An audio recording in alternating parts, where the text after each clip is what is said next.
Kag sa numero 1 sa mga balita, subong nga adlaw.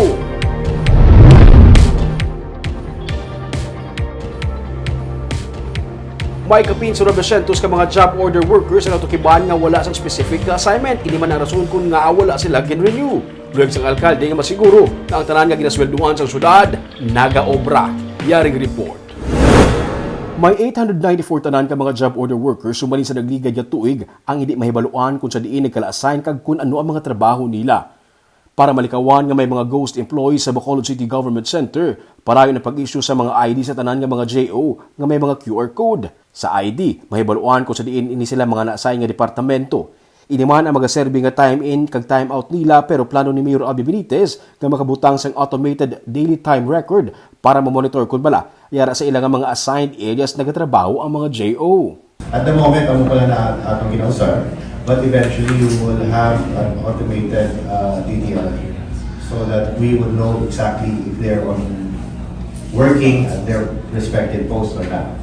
Kaya hindi na natin, skin ng DPS natin ang mga street cleaners. No? Mabalada na kung din sila napanilipyo. Kasi taragin sila sa ilang lugar o ara sila sa balay nila, nagkakula. Dugang pa sang alkalde, hindi siya kahibalukon nga malapit sa 900 ka mga JO ang wala sa mga assignment pero sulo sa iya. Posible man nga ang mga proyekto kung sa diin sila na-assign ang natapos na pero na-hire sa gihapon ang mga JO. Para ma-address naman ang problema sa delayed nga sweldo kag pilahay sa pagkuha sang sweldo, gina-process na sa karon nga makakuha sang ATM cards ang mga JO sa Land Bank of the Philippines para sa bangko na maagi ang ilang mga sweldo. So tanan nga mga job orders right now will be paid through bank. So they won't have to wait like 2 months? They don't have to wait and they don't have to fall in line. Hindi na sila magpila.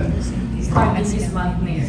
Starting this month. Ang nalagas. The may registration process. Tanan nga mga may mga appointments are now actually being registered sa bank. In fact, kung di ko magsala, Land Bank was here.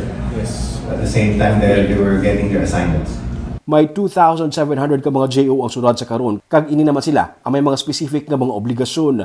Kung may mga programa nga ipatuman ang syudad kag kulang sa tawo, kila naman magasugod sa pagdugang sa mga JO ang syudad. Suno pa sa alkalde, nga luyag nila nga makasiguro nga ang mga ginasweldohan nga mga JO nagatrabaho kag mag-hire lang sa tawo kung kinahanglan.